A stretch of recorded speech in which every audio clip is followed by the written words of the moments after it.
name, but Dale tweeted this earlier today. He said, MRN Radio's Barney Hall is a legend. I grew up listening to him, forever grateful. And you may be wondering, why would Dale send a tweet like that? Well, it was announced today that Barney Hall is going to work his last race in the booth tonight here at Daytona for MRN. Barney is with us now on TNT, and let me just say, it is an honor to have you in the booth. Barney, congratulations on what has been an amazing career. Well, Adam, it really has been one heck of a ride. There's no question about that.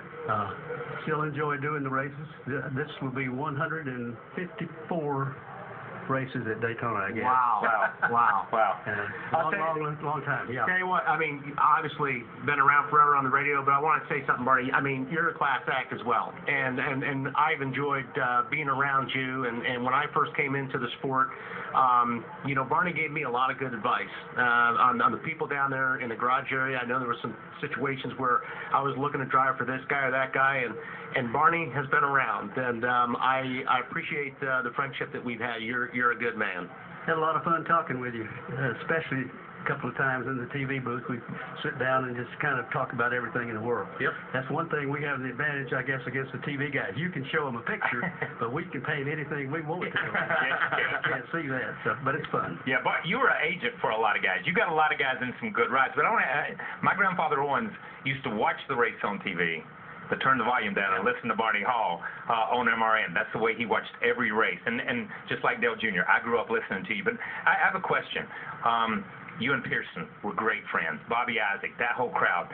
You grew up, and you were in that era when all those guys came along. How has that relationship changed with you guys and MRN, and you personally, with the drivers then and the drivers now? How are drivers different than they were during that era? Back in the early days, it was easy to talk to most of the guys. They were hunting you to come and be interviewed, you know, whatever, because there wasn't that much coverage one way or the other.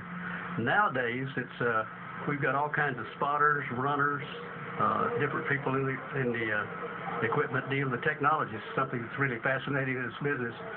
I know it makes all the difference in the world. You put this microphone in your hand, if you're down on pit road, and you can walk over there 10 steps away and talk to the race leader or whatever you want.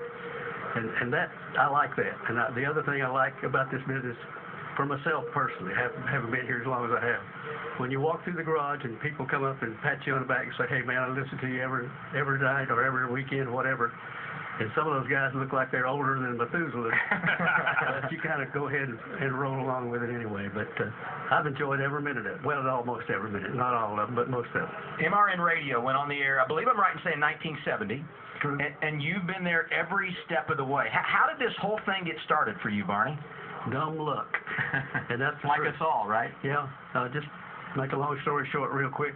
I was in a bowling alley and bowling up in my little town of Elkin where I live. And the manager of the local radio station was on the team I was on. And he was just sitting there on the bench, and he said, you don't know where a man could get a good radio announcer, do you? And I said, yeah. He said, where? And I said, you're looking at it, me.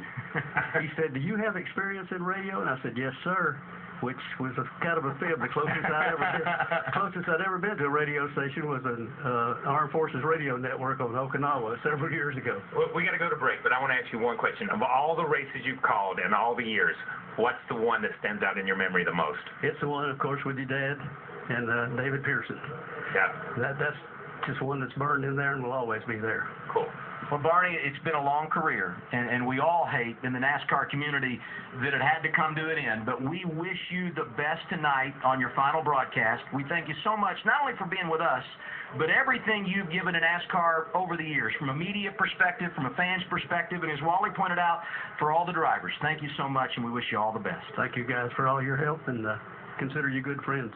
Absolutely. Thank you. Barney Hall, a true legend, and tonight working his final broadcast on the Motor Racing Network. We wish him all the